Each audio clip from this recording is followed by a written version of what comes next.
Hello and welcome to our virtual meeting. I'm Sarah and I'm joined today for this presentation by several members of the Blue Line project team. Thank you for taking the time to view this presentation and provide your feedback. Closed captioning is available in English and Spanish by clicking the CC button or the settings button on the bottom right of the video window. We have a lot of information to cover today, so let's get started.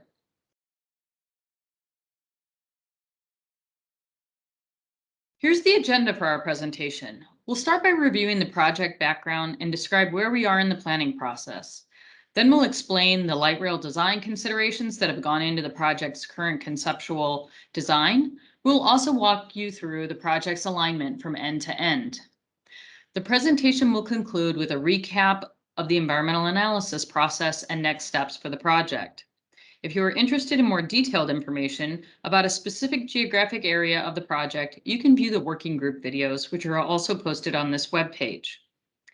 After you watch this video, we hope you'll provide your feedback by leaving a comment on the website or completing the survey questions associated with each of the working group videos. Let's get started with a refresher on the background of the project. The Blue Line project is a light rail transit service that would operate in an 8.2-mile dedicated transitway from Republic Square in downtown Austin to Austin Bergstrom International Airport. In downtown, the Republic Square, Congress Avenue, and Rainy Mac subway stations will be connected underground by pedestrian concourses to create a downtown transit hub. The Blue Line would cross Lady Bird Lake on a new dedicated transit bridge and travel along East Riverside Drive and State Highway 71 to the airport. 10 stations are planned along the route. Service would operate approximately every 10 minutes.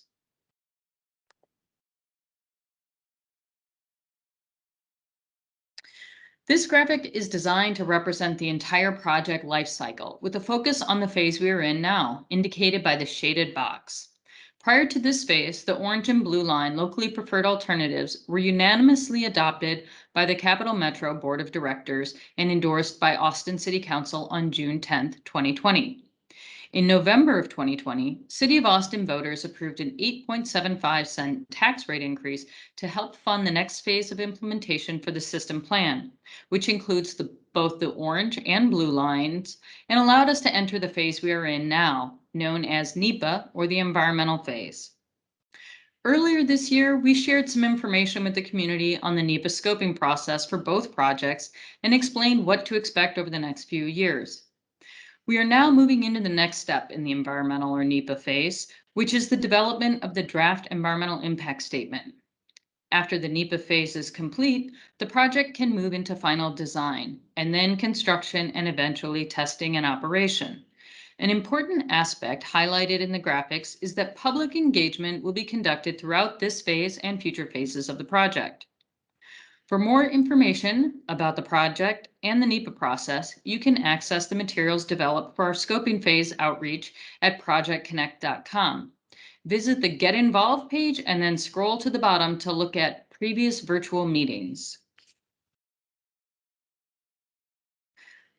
There are 4 corridor design milestones that mark our progress on the project. At the same time as the environmental process that is underway, the engineering team has been working on the preliminary design plans for the project. The environmental analysis and the preliminary engineering will influence each other as we work toward a final environmental impact statement and final 30% design plans. Today, we will be sharing information on the 15% design.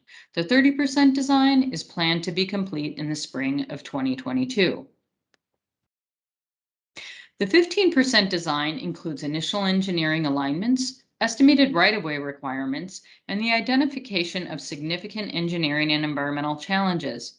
During today's presentation, we will share the light rail design elements and criteria that inform the project's design.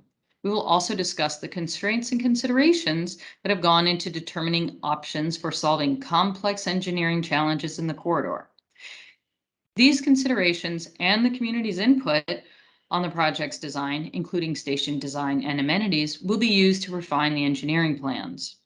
As part of the 15% design process, we also analyze traffic impacts and develop initial estimates of things like service frequency and ridership. More information on these items, as well as the analysis of potential environmental impacts and mitigation strategies, will be shared in the months ahead.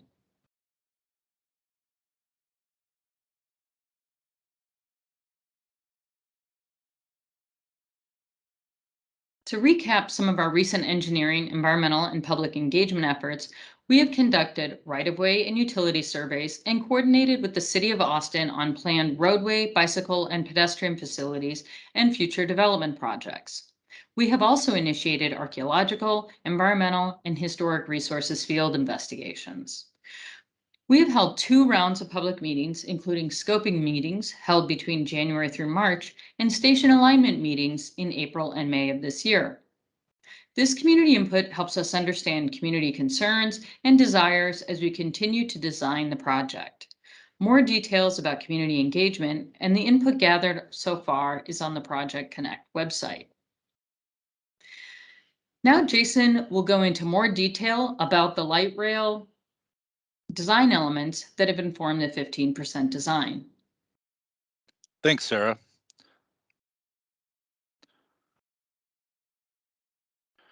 This image illustrates the common elements of a street right-of-way that incorporates a light rail transitway and station with other elements such as travel lanes for cars, street trees, bike paths, and sidewalks. Because there is a limited space for transportation in the existing right-of-way, we must reimagine the right-of-way and consider trade-offs for prioritizing the use of space and determine if we need to acquire more space while minimizing impacts. When we say reimagine the right-of-way, we mean that we can work to include safe pedestrian facilities, trees, dedicated space for cyclists, to prioritize connections to local bus routes, and to identify opportunities for public art.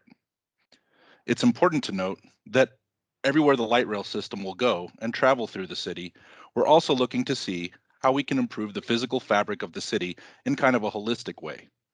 We do take this holistic, human-centered design approach to the light rail system. A number of criteria influence the design of the light rail system.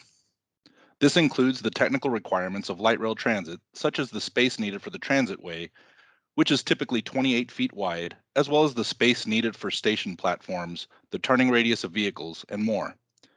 In addition, the Austin Strategic Mobility Plan, or ASMP, provides the criteria for accommodating Austin's multimodal transportation network, which includes bicycle and pedestrian facilities and travel lanes for cars and buses. Each of these facilities has a desired minimum width and placement within the right-of-way. Because bicycle and pedestrian facilities are so critical to a successful transit network, and meeting the goals of ASMP are important to Capital Metro and the Austin Transit Partnership, the engineering team is also considering how best to meet or exceed the policy goals for these facilities. Light rail operates best in relatively straight and flat lines, and stations require flat ground for operation and also to meet or exceed accessibility requirements. Additionally, floodplains, utility conflicts, historical properties, parks and recreation space, and other aspects of the physical environment can guide the design. At this phase, the engineering team is assessing all of these factors to determine where and how the light rail lines could operate within the existing physical environment. Each of these factors, as well as community feedback on specific local issues and needs, go into the development of the design plans. In these next few slides, we'll review the light rail technical requirements to demonstrate some of the constraints we are working within as we design the project. In addition, we'll talk about how light rail vehicles travel through intersections and the considerations that go into selecting station locations. The maximum grade that a transitway can navigate without costly engineering solutions is approximately a 6% slope. Similarly, stations should not be located on an incline, but instead should be on flat land in order to accommodate all users as they board and depart the train. The maximum and minimum curve radius does vary based on a number of different factors. The light rail vehicles cannot make hard turns, rather, the vehicles require wide and sweeping turns to operate efficiently. Similarly, in order for the train's doors to align with the station platform, a train must be in a straight line at the station platform to provide safety and accessibility for riders. Operation of the transitway also requires other vehicles turn at signalized intersections rather than crossing the transitway. This slide illustrates an example of how a car might make a left-hand turn on an existing roadway without light rail by turning left directly across travel lanes. With a light rail transitway, the auto traffic would need to go to the intersection to make a U-turn and come back to access the driveway of their destination. The image on the right is the same one from the previous slide, which shows how a vehicle turns while the light rail vehicle is stopped at the intersection. During this time, vehicles that are turning and crossing the transitway will have to be able to do so. The left-hand image shows the light rail vehicles traveling straight through the intersection along with the vehicles that are traveling straight. Light rail vehicles will be given priority treatment at intersections to ensure travel times are faster and more reliable. Much of our work in selecting station locations was conducted in earlier phases, but this slide provides a helpful high-level summary of how we evaluated where to locate a station along the corridor. Stations should maximize connections to the existing transit network, ideally providing stations that can be used by multiple bus routes or light rail routes. Stations should also balance speed and access with stop spacing, meaning that when we zoom out from the station to see the radius of the area that a passenger could reasonably access on foot or on a bike, we are looking for a balance in coverage. Our goal is to minimize overlap in lower density areas while at the same time minimizing gaps in coverage. In higher density areas, we may want more overlap between coverage areas to serve the most users conveniently. Stations should also serve high population and high activity areas, meaning stations would ideally be located close enough to the places people want to go so that once they arrive at the station, they can walk or bike to their final destination with relative ease. It's sometimes challenging to imagine how all of this will come together. So we wanted to share some example images of how these elements look in other communities. Here, the left and center image provide examples of how a street-level transitway might look. The image on the right shows an elevated transitway. In this slide, we are showing images of how a transitway might look as it goes into or comes out of an underground tunnel or subway. These structures are called portals. We will talk more about portals in the downtown working groups for each of the lines. Here, we show some example images of light rail stations from other communities. The image on the left shows a street-level station in downtown Minneapolis. The center image shows an elevated station in Dallas, while the image on the right shows an underground station in Seattle. Now, I'll hand it over to Steve to provide the Blue Line project design update. Thanks, Jason. Now that we've covered the basics of the engineering process and requirements, we'll talk about the Blue Line specifically and how we've applied those basics to the project's 15% design. The locally preferred alternative shared with the community and adopted by the Capital Metro Board of Directors in June of 2020 was a combination of the mode, which is light rail, the transitway, which provides dedicated space for transit, and a conceptual definition of what segments will be street level versus elevated or underground. We want to update you on some of the significant design advances that have been made since the adoption of the locally preferred alternative to provide a better overall picture of what the Blue Line design plans look like today. We will go into some additional detail in this meeting and provide even more in the working group meetings.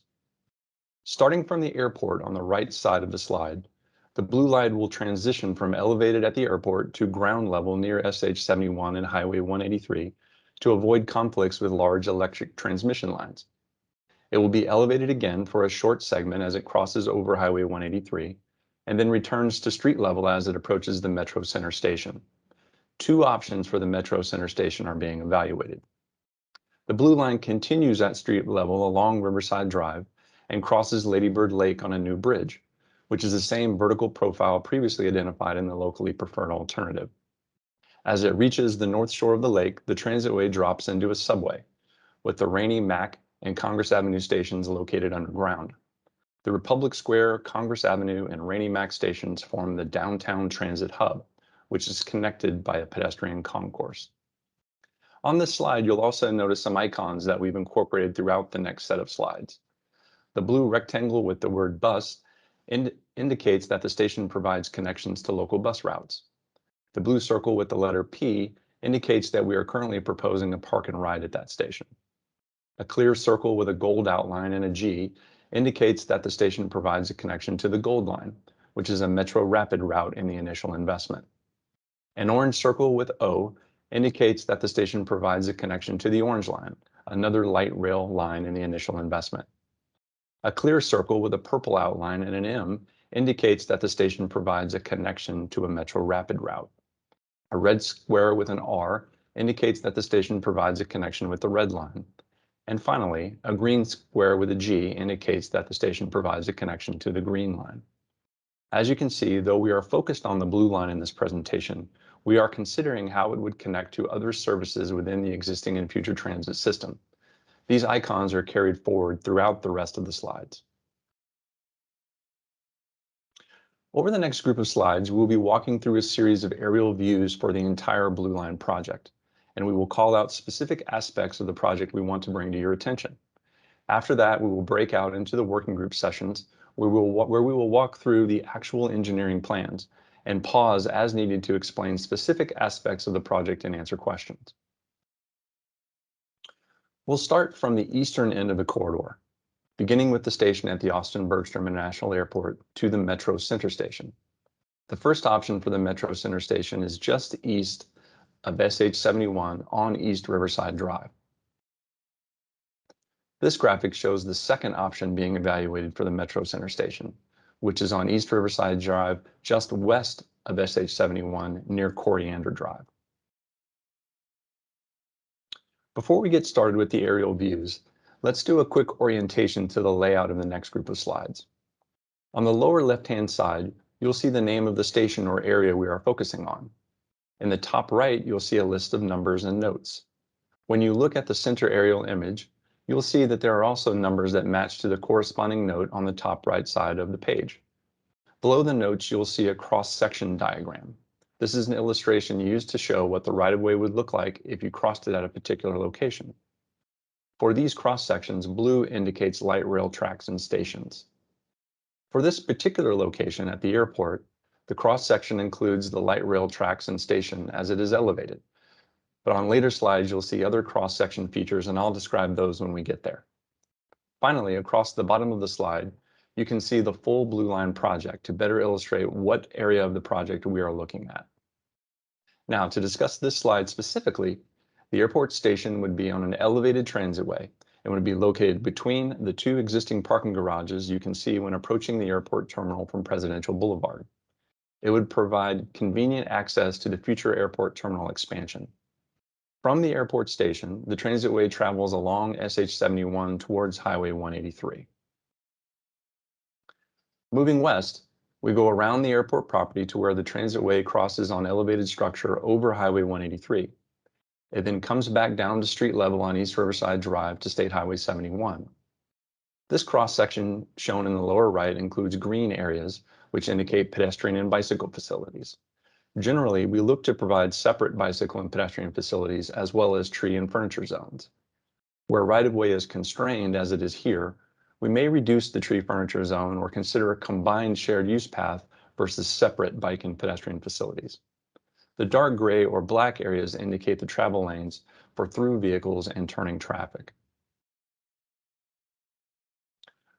One option for the Metro Center Station is a location just east of State Highway 71. This station would have a center platform at street level on the north side of the street. Park and ride opportunities are also being evaluated at this station. The second option for the Metro Center Station is a location just west of State Highway 71 on East Riverside Drive near Coriander Drive. The station platform is in the center of the roadway.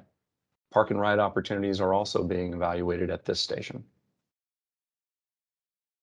Now we're moving west to the section of the corridor that is really the heart of the East Riverside area between Highway 71 and Pleasant Valley Road.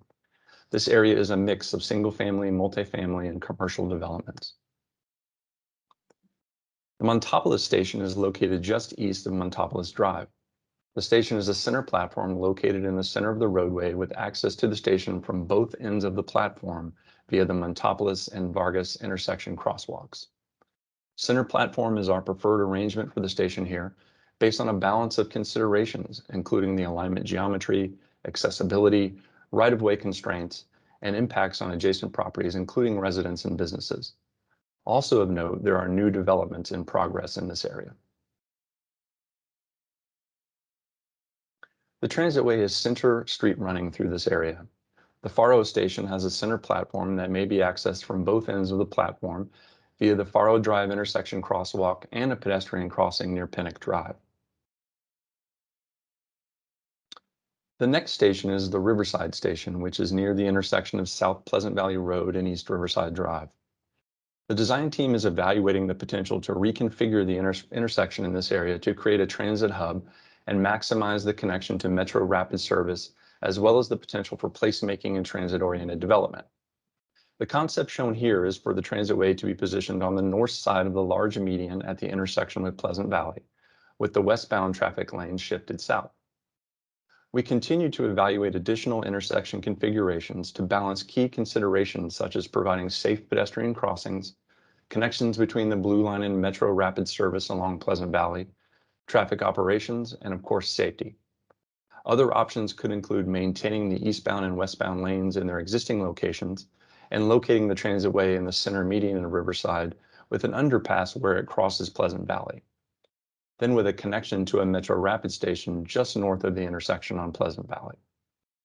This area serves as a critical node in the overall transit system and brings great potential to be a wonderful community asset. We look forward to further discussions with the working group. Continuing west, we move into the South Lakeshore to Lady Bird Lake section. The Lakeshore station is just east of the intersection of South Lakeshore Boulevard and is a center running transitway. The station itself includes side platforms, meaning the eastbound and westbound platforms are on opposite sides of the light rail transitway. There are planned developments in this area as well. Continuing west, we cross I-35 and have a station just to the west of I-35 near the intersection of Travis Heights Boulevard. The Transitway is center street running and this station is a center platform. The Transitway is raised above the adjacent roadway to account for the grade change in the area. The roadway will be realigned in this area to provide for the flat and straight alignment needed for the station. We are working with the Park and Recreation Department on the interface with Norwood Dog Park in this area. As we move toward the waterfront station, the Transitway passes through an area with very constrained right-of-way. In order to fit the Transitway, roadway, and bike and pedestrian elements of the project, there may be property impacts in this area. We are also evaluating connections to the hike and bike trail and boardwalk in this area. The Transitway will turn off of Riverside Drive onto the access road that runs just east of the former Austin American Statesman site. The station is planned to have side platforms. Both the Transitway and station location will be coordinated with the planned development in this area. The Transitway will cross Lady Bird Lake on a new bridge. The bridge design has not yet been determined, but in addition to light rail, the bridge will include bicycle and pedestrian facilities with connections to the hike and bike and trail on each end. From the bridge crossing, the Transitway will then transition into a portal and into the subway and the underground Rainy Max station. This next section is downtown, which is characterized as a transit hub with multiple connected entrance and platform areas. The Rainy Max station will be underground in a subway with a platform under Trinity Street at East Cesar Chavez. Subway entrances are being planned on Cesar Chavez near Waller Creek, as well as on Trinity Street south of Cesar Chavez. Pedestrian concourses will connect stations underground, forming an interconnected downtown transit hub between Rainy Max Station and Republic Square, with frictionless transfers between the high-capacity transit lines serving downtown, as well as the red and green Metro rail lines. Departing Rainy Max Station, the subway turns west under 4th Street towards Republic Square. The Congress Avenue station will be underneath 4th Street near Congress Avenue. As part of the downtown transit hub, it will provide connections to the future Gold Line, as well as connections to the Orange Line at Republic Square and the red and green lines at the Convention Center Brush Square. Connections to Metro Rapid and buses will be provided at street level. With that, I'll turn it over to Christy to discuss the environmental analysis of the Blue Line. Thank you, Steve. In addition to the details about the concept design, I want to provide a brief review of the environmental analysis process that is currently underway. We talked a lot about this process during the scoping round of public meetings in January, and you can see those materials at projectconnect.com. An important part of this phase of the project is to identify and evaluate the potential effects the project may have on the physical, natural, human, and cultural environments. During this process, we gather information about places and resources, both from the community and through data collection. We then analyze the environmental, social, and economic impacts of the project and share those findings with the community for feedback. This helps us understand community concerns and identify mitigation strategies so that we can better inform the decision-making process.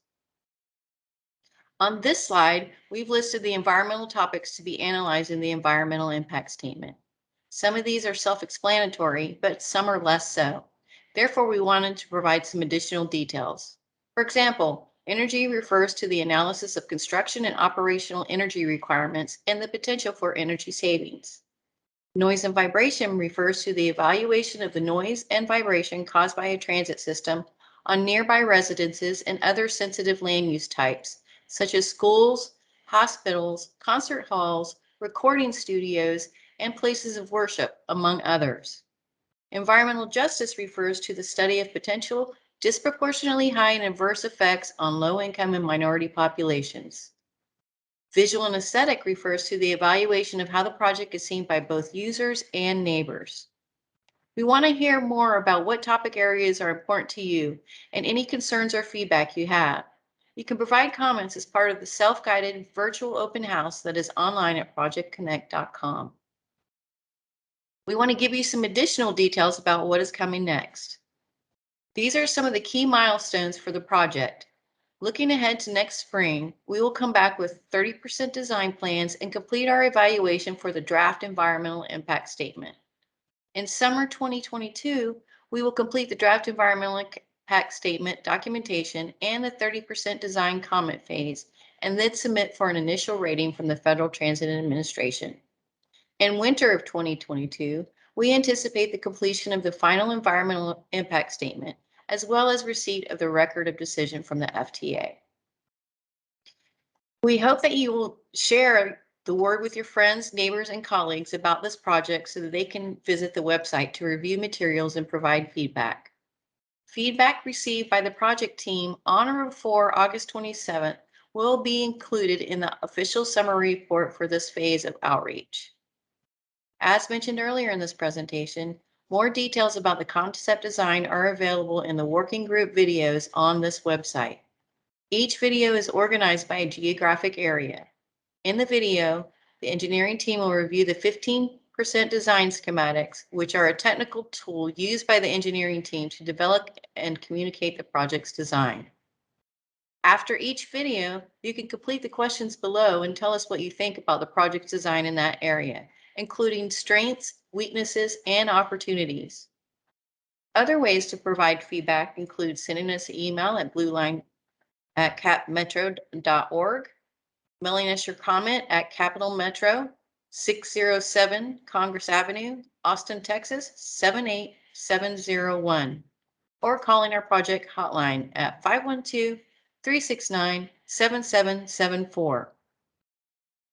Community input is a critical part of the project development process, and the Blue Line will have new information to share regularly with the community for feedback.